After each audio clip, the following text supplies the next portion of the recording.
같이 교독해서 읽도록 하겠습니다. 상전들아, 의와 공평을 종들에게 베풀지니 너에게도 하늘에 상전이 계심을 알지어다. 기도를 계속하고 기도에 감사함으로 깨어있으라. 또한 우리를 위하여 기도하되 하나님이 전도할 문을 우리에게 열어주사 그리스도의 비밀을 말하게 하시기를 구하라. 내가 이 일 때문에 매임을 당하였노라. 그리하면 내가 마땅히 할 말로써 이 비밀을 나타내리라. 외인에게 대하여서는 지혜로 행하여 세월을 아끼라. 너희 말을 항상 은혜 가운데서 소문으로 맛을 냄과 같이 하라. 그리하면 각 사람에게 마땅히 대답할 것을 알리라. 아멘. 자, 우리 골로새 4장 1절로부터 6절까지 본문입니다. 오늘 말씀을 저희가 교제하기 전에 우리의 자산부터 확인해야 되겠습니다. 자산을 한번 확인할 시간을 갖도록 하겠습니다. 자, 예수 그리스도의 부활이 어떤 의미를 가지고 있는가 하는 부분에서 세 가지를 저희가 교제한 바 있습니다.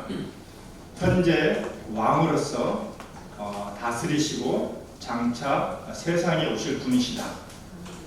그 다음에 완전한 구속사역을 완성하시고 교회의 머리가 되셨다. 세 번째로 중보자로서 하나님 보좌 우편에서 우리를 위해서 간구하고 계신다라고 하는 우리가 믿는 예수 그리스도에 대한 이 자산을 확인을 했습니다. 또 우리의 자산을 한번 확인해 볼까요? 자, 복습했던 내용이기 때문에 첫 번째는 뭡니까? 3장 5절에서 땅에 있는 지체를 죽이라. 이것이 막 저희가 노력해서 죽이라는 의미가 아니라는 거 말씀드린 거 기억나시죠? 이미 죽었기 때문에 그 안에서 우리가 그것을 확인하고 그것을 인정하고 누리라고 말씀하신 것입니다. 두 번째 또한 과거의 모든 것을 벗어버리라는 것도 그렇습니다. 이미 과거의 모든 것을 벗어버렸기 때문에 그것을 인정하고 그 안에서 누리라는 말씀입니다. 세 번째도 마찬가지입니다. 새 사람을 입었다고 말씀하시는 것도 새 사람을 입으라고 노력하는 것이 아니라 입었기 때문에 그 안에서 누리라고 하신 겁니다. 자, 우리의 자산을 확인하셨죠? 자, 자산이 충분하시죠? 예, 자산이 충분하신 분만 다음으로 넘어가도록 하겠습니다. 자, 이 자산을 가지고 하나님께서 말씀하신 것이 앞에서 가정들에서 말씀하시죠. 가정에 대해서 아남주와 아내들아, 남편들아, 자녀들아, 아비들아 말씀하셨죠. 그 다음에 뭡니까? 또 그리스도인의 직장 생활이 어때야 될 것인가 하는 부분을 나눴습니다. 자, 이러한 모든 것들은 우리의 자산이 충분한 것을 전제로 되는 것입니다. 물을 낼 셈도 없는데 물을 달라고 요구하지 않는 것이 하나님의 원리십니다. 하나님께서 이 모든 것들을 다 우리에게 주시고 그 다음에 그 자산을 가지고 우리가 어떻게 장사하고 행할 것을 말씀하시는 겁니다. 자, 그 다음에 이제 이어지는 말씀이 4장 1절입니다. 상전들아, 의와 공평을 종들에게 베풀지니 너희에게도 하늘에 상전이 계심을 알지어다. 이와 병행된 구절이 에베소 6장 9절에 동일하게 나와 있습니다. 좀 더 길게 되어 있는데요. 상전들아, 너희도 그들에게 이와 같이 하고 위협을 그치라. 이는 그들과 너희의 상전이 하늘에 계시고 그에게는 사람을 외모로 취하는 일이 없는 줄 너희가 알미라. 이렇게 말씀이 되어 있습니다. 상전이라는 것은 우리가 알다시피 주인된 사람들을 말하고 있습니다. 특별히 골로새 4장 1절의 말씀은 굉장히 좀 우리가 의미를 짚어봐야 될 부분이 이것이 빌레몬서와 연결되어 있다는 사실입니다. 골로새서 편지가 전해질 때 이 골로새서는 골로새 지역에 있는 교회들에게 전했지만 빌레몬서는 골로새에 있는 상전 빌레몬에게 사도 바울이 개인적으로 편지를 써서 두기고와 오네시모가 함께 이 편지를 가지고 전달하는 그 편지 중에 들어가 있는 내용입니다. 우리가 빌레몬서는 한 장밖에 없기 때문에 오늘 집에 가서 한번 읽어보시기 바래요. 아시는 대로 빌레몬서는 이 오네시모가 빌레몬의 종이었는데 잘못을 하고 도망쳤어요. 로마까지. 범죄자 신분으로 있다가 사도 바울에게 복음을 듣고 이 오네시모가 회심을 했습니다. 형제가 되었어요. 당시에 종은 이렇게 주인에게 잘못을 하고 도망치면 주인이 그를 죽여도 전혀 문제가 없는, 법적으로 하자가 없는 그런 상황이었습니다. 이렇게 오네시모와 두기고에게 빌레몬서와 이 골로새서 편지를 가지고 가면서 이 내용을 담은 것입니다. 상전들아, 의와 공평을 종들에게 베풀지니 너에게도 하늘의 상전이 계심을 알지어다. 우리가 만약에 빌레몬과 같은 상전이었다면 어떻겠어요? 이 말씀이 어떤 의미란 걸 우리가 그냥 한 절의 말씀이 아니라 이것이 어떤 것을 의미한다는 것을 우리가 생각을 해야 되는 것입니다. 정말 나한테 나쁜 짓을 하고 도망간 나쁜 놈이에요. 근데 어느 날 형제가 되어서 바울이 나의 동역자라고 하면서 그를 용서해 줄 것을 편지와 함께 보낸 이 종을 맞는 이 빌레몬의 모습을 우리가 상상해 보시기 바랍니다. 이 1절의 말씀이 얼마나 무겁게 그에게 다가오겠는가 하는 것입니다. 초대교회 때는 신분제도가 있는 데였습니다. 그런데 종들도 거듭났어요. 초대교회의 가장 큰 특징은 뭐냐면 원래는 주인과 종이 같은 상에서 절대 먹지를 않죠. 그런데 거듭난 형제들은 예배를 드리러 모였을 때 종들과 함께 만찬을 같은 상에서 먹는 것이에요. 한 상에서 먹는 것이에요. 그리고 종들을 형제라 부르는 것입니다. 이 전제가 뭐냐면 너희에게도 하늘의 상전이 계심을 알지어다. 이 상전들에게 오늘날 CEO들, 대표이사들 마찬가지입니다. 회사를 경영하신 분도 마찬가지입니다. 동일한 것은 내가 회사의 가장 높은 대표라든가 내가 봉급을 주는 사람이 아니라 우리도 우리를 다스리고 계신 하나님의 주권 아래 있다는 사실을 기억하라고 하시는 말씀입니다.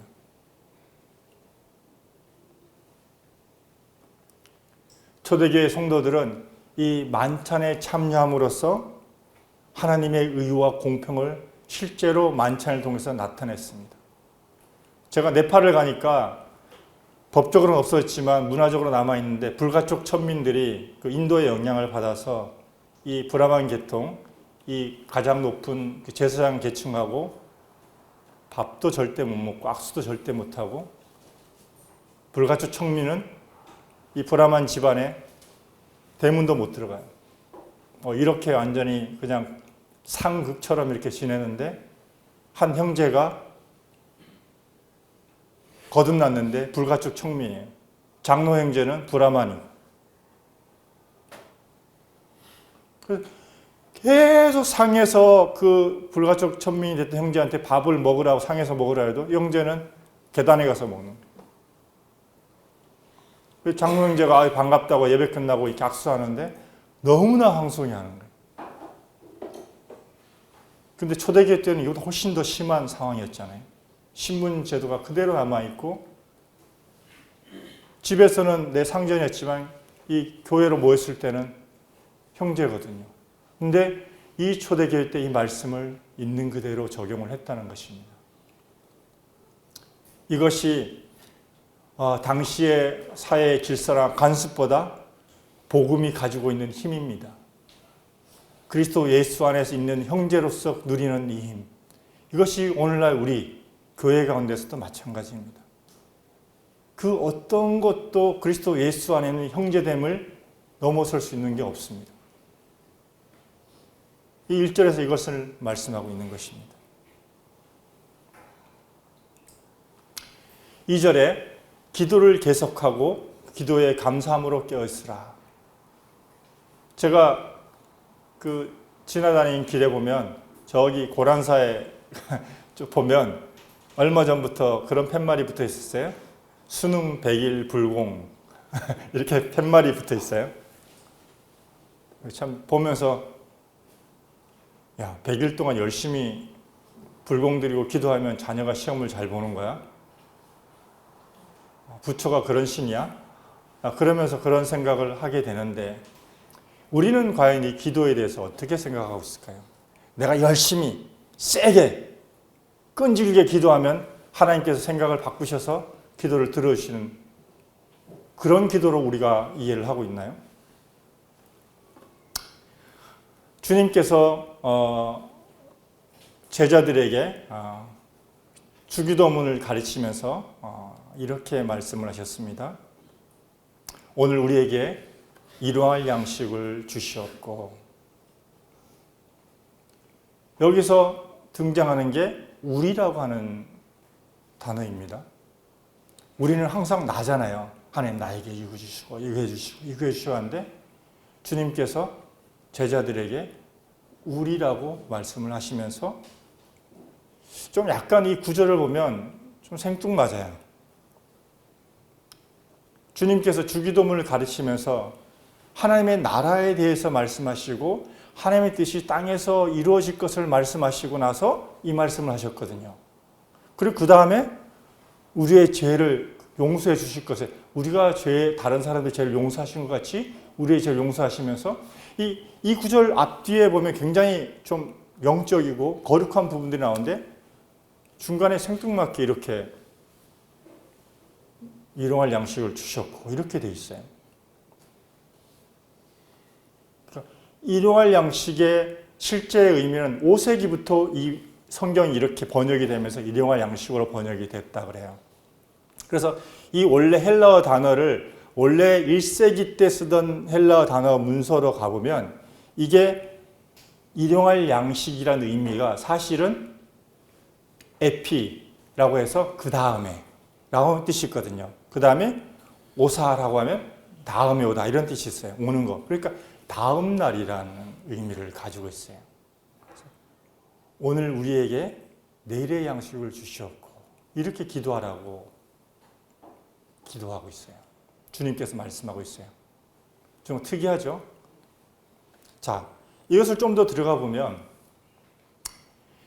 이 의미가 있습니다. 예수님께서 왜 이런 기도를 말씀하셨냐면 제자들이 예수님, 요한의 제자들도 다 요한이 가르친 기도가 있습니다. 그래서 그들이 그 기도를 하거든요.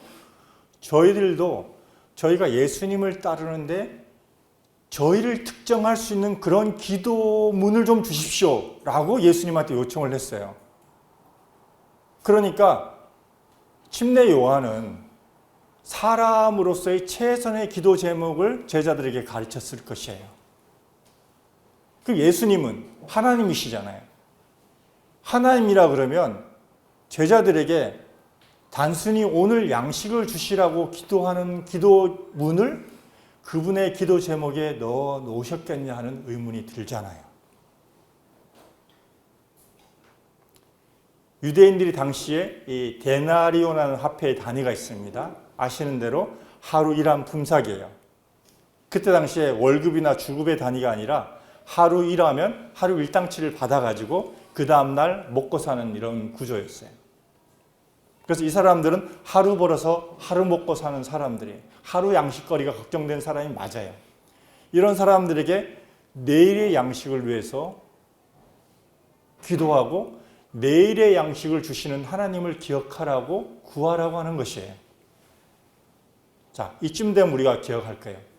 성경에서 내일의 양식을 받았을 때가 있어요. 언제죠? 떠올려 보시면 있습니다. 예, 그렇습니다. 출애굽 때 만나예요.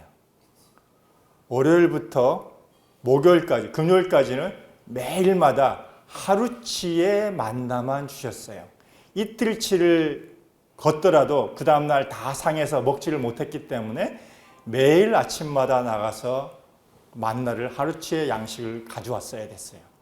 그런데 안식일 전날에는 어떻게 했냐면 이틀치의 양식을 주셨어요.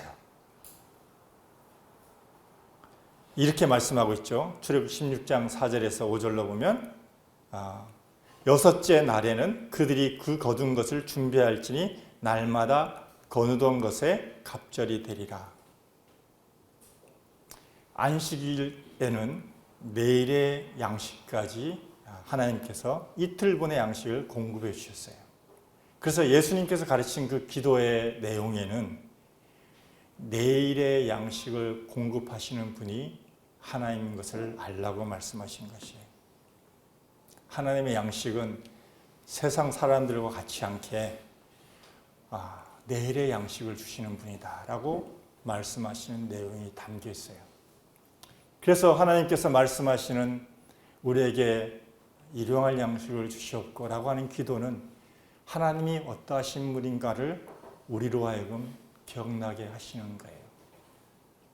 자, 이것이 만약에 일용할 양식이라 그랬다면 주님께서 같은 주기도문을 가르치고 바로 다음에 뭐라고 말씀하시냐면 목숨을 위하여 무엇을 먹을까 무엇을 마실까 염려하지 말라고 말씀을 하셨어요. 앞에서는 일용할 양식을 구하라고 말씀하셨고 뒤에서는 무엇을 먹을까 무엇을 마실까 염려하지 말라고 하셨다 그러면 한 문맥상으로 이렇게 짧은 시간에 모순되는 말씀을 하실 리가 없잖아요. 그래서 저희가 이것은 1세기의 언어로 돌아가서 이것은 하나님께서 내일의 양식을 공급해 주신 분이라는 것을 말씀하고 있는 것이에요. 내일은 내일이 염려하게 해라. 그래서 오늘 우리에게 일용할 양식을 주셨고 하신 것은 하나님이 어떠하신 분인가를 나타낸 특별한 기도문이 거기에 숨겨져 있는 것이 요한이 가르치지 못한 하나님만이 독특하게 하나님만이 장담하고 그 기도 제목을 줄 수 있는 그런 분으로 기도 내용 속에 자신을 숨겨놓은 것이에요. 자, 그 오늘이라고 하는 이 오늘의 양식이라고 하는 단어는 사실은 예수님이 그 주기도문을 그 말씀하실 때 이때만 사용되어 있는 단어거든요. 다른 성경 어디 구절에도 그런 단어가 사용된 적이 없어요. 비슷한 단어는 있지만. 자, 그리고서 누가복음 11장에도 이 사용되어 있는 주기도문 바로 밑에 뭐냐면 이 친구가 나옵니다. 이 친구가 밤중에 이 친구가 찾아와서 다른 집에 가서 자고 있는 집에 가서 빵을 달라고 요구하는 이런 내용이에요.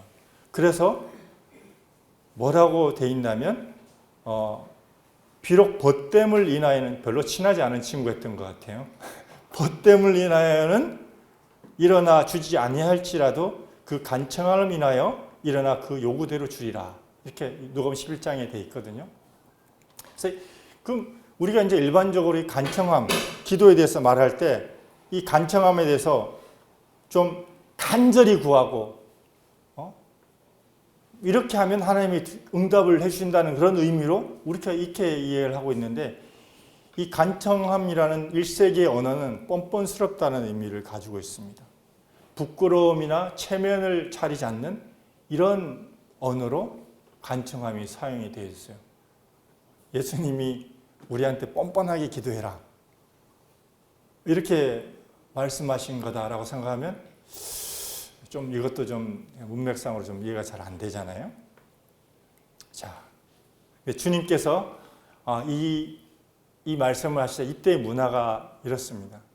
이때 당시에 이 말씀이 사용된 비유를 보면은 한 마을이 한 10가구에서 15가구가 공동체로 이렇게 같이 모여 있는 마을이에요. 그리고 우리 그 다큐멘터리 같은 데서 보시면 알겠지만 중동 사람들은 공동 화덕이 있습니다.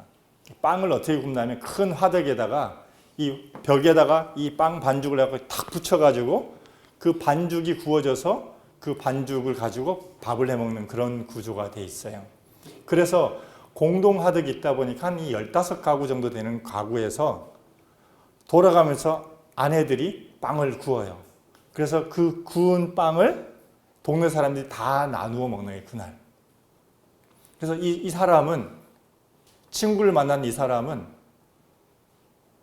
그날치에 빵을 이제 받아가지고 자기 식구들이 저녁까지 배불리 다 먹었어요. 그래서 집에 온전한 빵이 남아있지 않는 상황이에요. 근데 이때 당시에 관습은 어떠냐면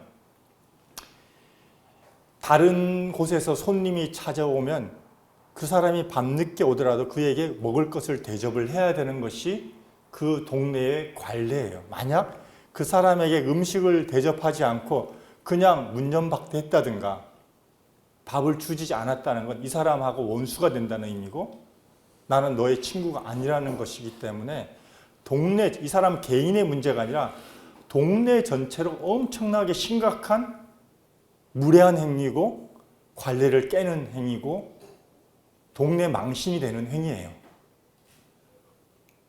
그래서 이 친구가 찾아왔어. 밤중에 여행하는 친구가 찾아왔을 때 이 사람 집에는 먹을 게 없어요. 빵을 먹은 거 보니까 온전한 빵을 친구에게 내는데 빵이 없어요. 그래서 빵을 어떻게 하냐. 집에 보니까 다 먹다가 남은 빵밖에 없는 거예요. 온전한 빵은 누구한테 있어요? 그날 빵 구운 집에 있는 거예요. 그래서 이 집에 찾아간 거예요. 그런데 성경에 보면 뭐 이 사람이 간절하게 뭐 요청했다든가 문을 두드렸다든가 누가 쉽게 그런 성경 구절이 없습니다. 그냥 빵 줘 이렇게 말을 해요. 그러니까 성경이 뭐라고 되어 있냐면 이렇게 되어 있어요. 세 덩이를 요구를 해요. 당당하게.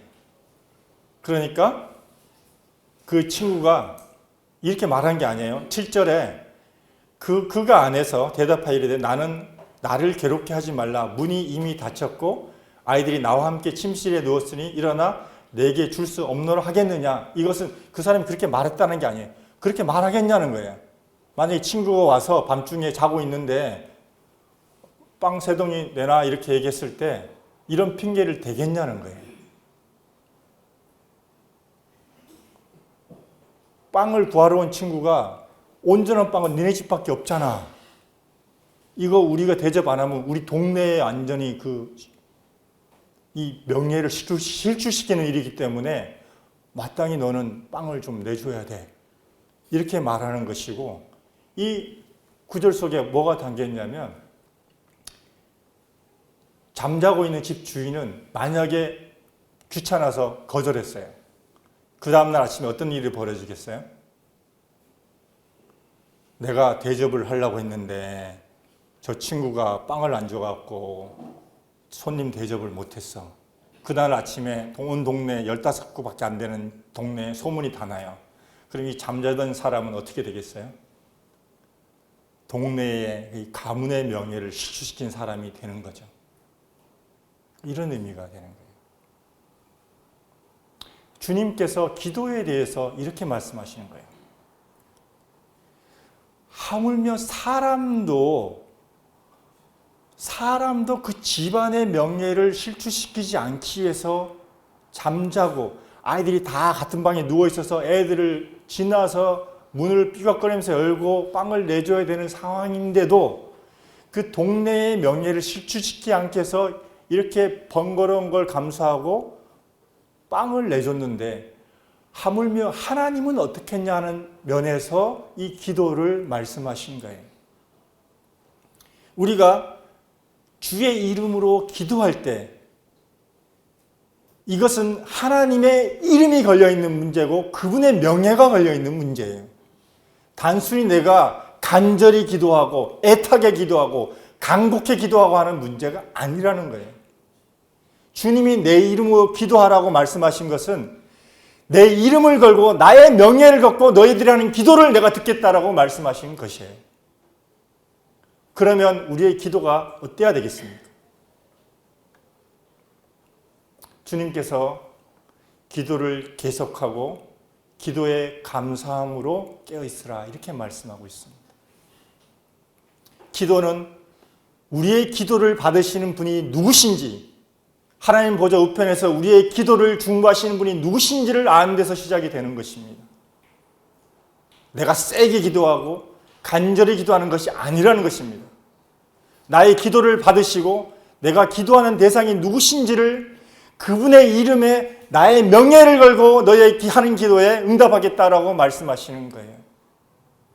우리가 이 하나님께 기도하는 것입니다. 기도는 하나님의 명예를 신뢰하는 담대한 행위입니다.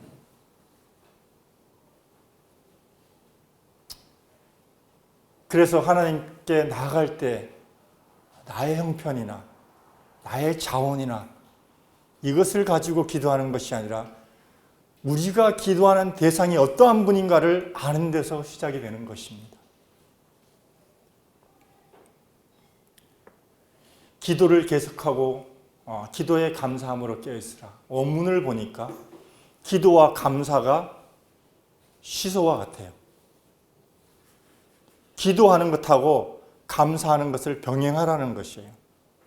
기도만 하지 말고 아니면 감사만 하지 말고 아니다. 기도와 감사를 같은 수준에 놓고 같이 하라 이렇게 되어 있습니다.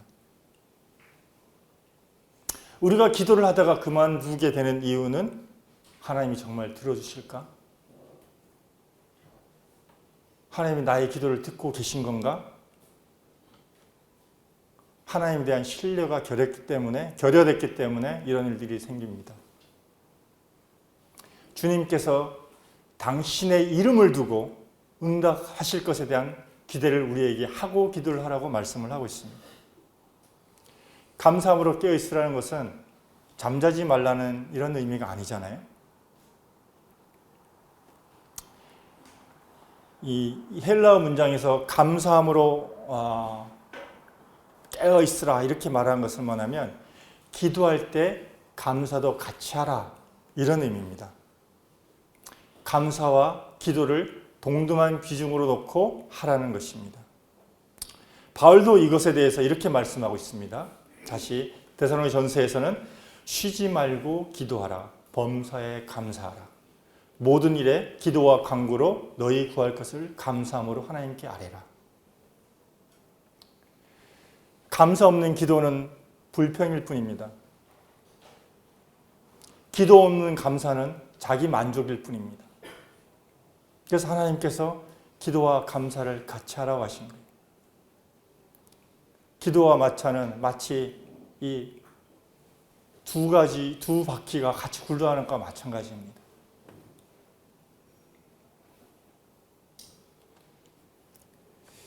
바울이 이렇게 요청을 합니다. 이런 기도를 이제 아는 사람에게 말씀하고 있는 거예요. 항상 이 골로새 그 내용 전개는 이렇습니다. 우리에게 먼저 자산이 무엇인지를 확인한 다음에 그 다음에 실행하도록 하는 것인데 기도도 마찬가지 이렇게 하고 있습니다. 또한 우리를 위하여 기도하되 하나님이 전도할 문을 우리에게 열어주사 그리스도의 비밀을 말하게 하시기를 구하라. 내가 이 일 때문에 매임을 당하였노라. 그리하면 내가 마땅히 할 말로써 이 비밀을 나타내리라. 우리가 하는 기도는 예수 그리스도의 명예가 달려있는 문제입니다.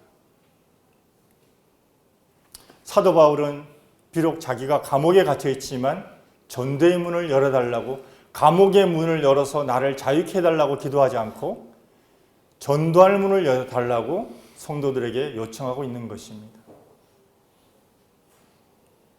사도 바울은 우리가 아는 대로 굉장히 학식이 뛰어난 사람이었어요. 가말리알 문화에서 수제자로처럼 아주 좋은 성경 교육을 배운 사람이고 또 이 70인의 사내들인 공예의 한 사람으로서 정치적으로도 뛰어난 사람이었고요. 또 그는 다소에서 태어나면서부터 로마의 시민권을 가지고 있는 로마 시민권자이기도 했습니다. 학식적으로나 종교적으로나 사회적으로나 참 어디 내놔도 꿀릴 것이 없는 그런 사람이었는데 그가 성도들에게 전도할 문을 열어달라고 기도 요청을 하고 있는 것입니다. 우리가 사도 바울이 이렇게 요구한 것은 그가 이 비밀을 알았어요.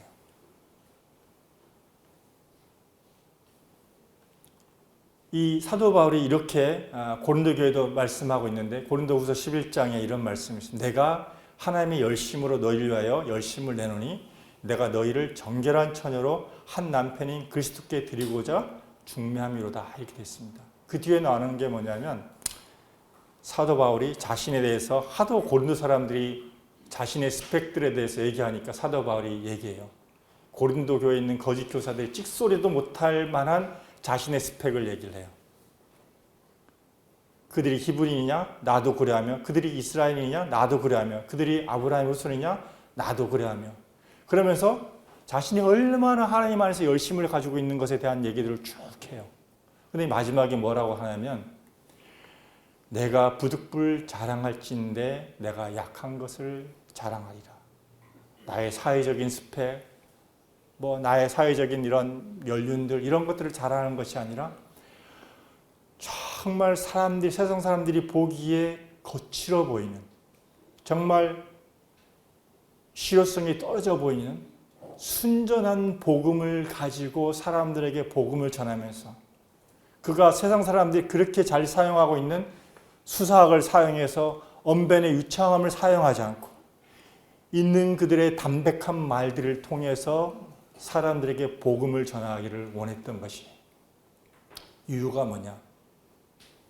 이 교회가, 그렇게 복음으로 낳은 교회가 그리스도 앞에서 순결한 신부로 드려지게 하기 위해서 사도 바울이 이것을 그런 신부로 하나님께 드려지게 하기 위해서, 중매하기 위해서 이렇게 했다고 하고 있습니다.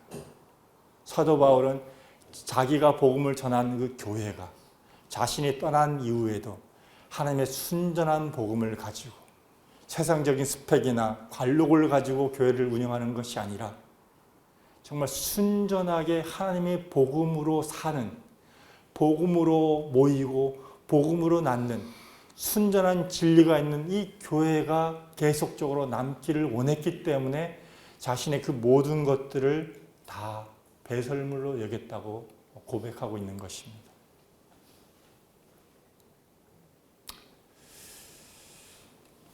그 다음에 이렇게 말씀하고 있습니다. 외인에 대해서는 지혜로 세월을 아끼라. 외인은 문 밖에 있는 사람을 말씀하고 있습니다. 퍼뜩 노아의 방주가 생각이 났어요. 방주 안에 들지 못한 문 밖에 있는 사람들. 이번 명절 때 다들 추석 연휴를 지나시면서 가족들 만나셨을 거예요. 믿지 않는 가족들, 친지들 보시면서 마음 한편에 참 기도 제목을 가지고 어떻게 이 사람들에게 복음을 전할까? 주님, 이 영혼들 구원받게 해주십시오. 이런 기도하셨을 거예요. 근데 하나님께서 우리라고 말씀하셨어요.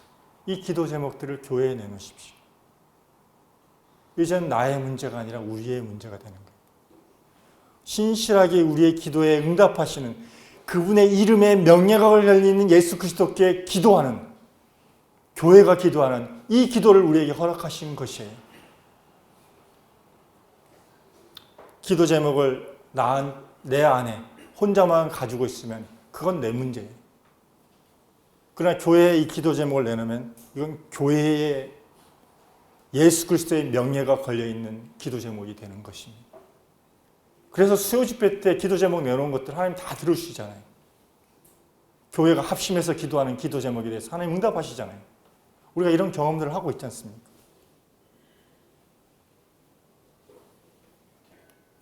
우리가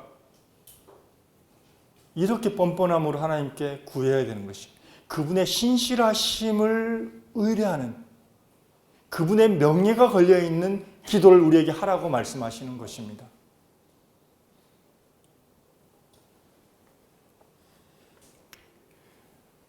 여기서 지혜로 세월을 아끼라라고 말씀하시고 있는데, 이 세월은 다 아시는 대로 카이로스입니다.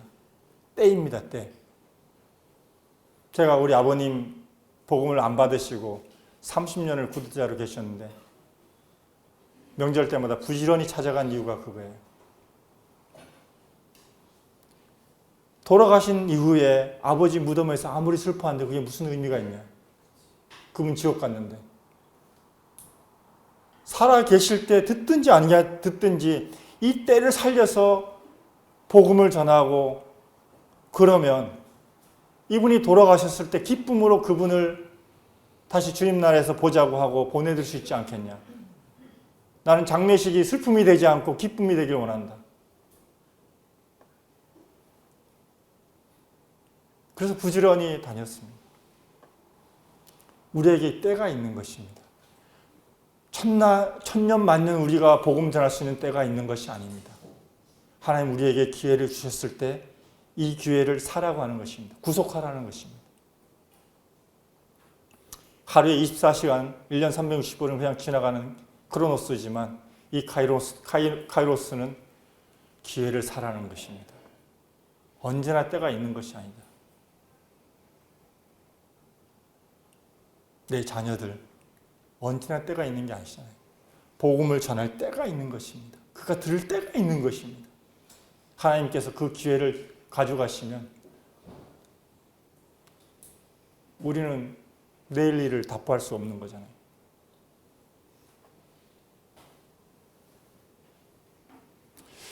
너희 말을 항상 은혜 가운데서 소금으로 맛을 냄과 같이 하라. 이렇게 말씀하고 있습니다. 우리가 복음을 전하는 것은 무슨 점령군이 되어서 막 그 상대를 개박살 내는 게 아니에요. 죄송합니다. 이런 표현을 써가지고. 막 상대 인격을 막 무시하고, 막 그런다는 의미가 아니에요. 그렇게 해서 구원받은 사람이 어떤 분이 계셨는데 나는 구원은 받았지만 나 복음 전하는 사람이랑 다시는 사기 싫다. 이렇게 하는 분 봤어요. 그런 의미가 아니잖아요. 주님께서 우리를 은혜로 대하신 것처럼 우리가 영혼들을 향해서 밥 사주세요. 못하시면 밥 사주세요. 주님도 밥 먹고 시작하셨거든요. 내가 사랑하는, 내가 복음 전할 사람들에게 밥 사주세요. 호의를 베푸세요. 소금으로 맛을 냄과 같이 하라고 했는데 조금 들어가도 안 되고 더 많이 들어가도 안 되잖아요. 적당한 맛이 들어. 음식의 완성은 소금이라고 하지 않습니까? 아무리 좋은 재료를 써도 주님의 말씀이 들어가지 않으면 내가 아무리 그 사람이 호의를 베풀어도 주의 복음이 그 사람에게 전달되지 않으면 내가 그동안 요리한 건 말짱 도루묵이 되는 거잖아요. 그래서 우리가 복음을 전하는 것은 단순히 옆에 있는 사람에게 친절한 사람으로, 착한 사람으로 나타나는 것으로 끝나서는 안 되는 것이에요. 그분에게 주의 말씀이 전해져야 되는 것이에요.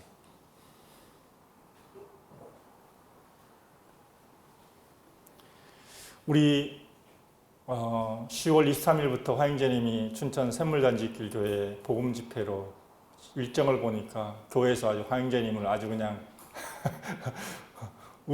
표현이 좀 그렇습니다. 울고 드시려고 4일간을 준비를 하셨더라고요. 구도자를 위한 복음 시간, 또 어르신들을 위한 복음 시간, 성도들을 위한 복음 시간까지 4일을 잡아놨어요. 우리 교회는 이틀 잡아놨는데 4일 잡아놨습니다. 형제님이 복음 전하는 것은 예수 그리스도의 명예가 걸려있는 문제입니다. 그래서 우리가 함께 기도해야 되는 것이죠. 형제님의 능력으로나 형제님의 관력으로 하는 것이 아니라 예수 그리스도의 능력이 나타나야 되는 것입니다. 그래서 우리가 함께 기도해야 되는 것입니다. 다 기도하고 계시겠지만 더 우리가 합심해서 복음의 문이 열리기를 기도해야 되는 것입니다. 또한 우리가 11월 말에 복음 집회를 준비하고 있습니다. 복음에 대한 열망으로 오전에 전도 훈련을 지금 하고 계신데 우리 마음속에 품고 계신 구도자들 교회에 내려놓으세요. 이 사람 아직 덜 익었어. 아직 좀 더 뜸을 들여야 돼. 좀 더 있다가 기도 제문에 내 생각하지 마시고 일단 내려놓으세요. 교회가 함께 기도하면 달라집니다. 내 마음속에 품고 있는 이 영혼들 혼자 기도하지 마시고 함께 기도하시자고요. 그분의 명예가 달려있는 그분의 약속 앞에 우리가 함께 기도하자고요. 초대교회 때는 그들의 신분을 넘어서는 형제가 있었습니다.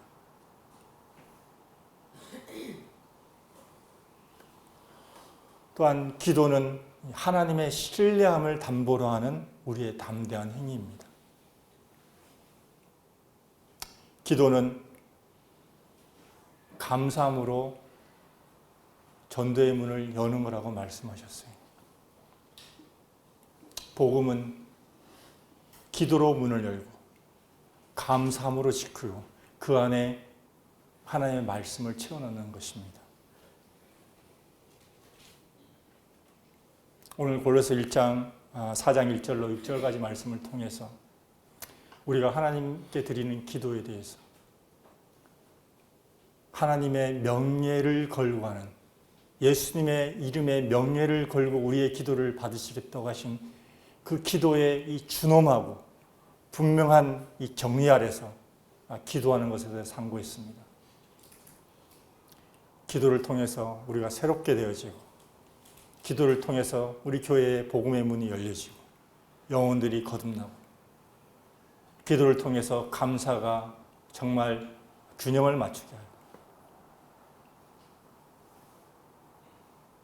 우리가 한 사람 한 사람 마음에 품고 있는 영혼들이 다 주님께 나와서 복음을 듣고 거듭나는 놀라운 참 기도의 응답을 저희가 이번 가을에 확인하기를 원합니다. 감사합니다.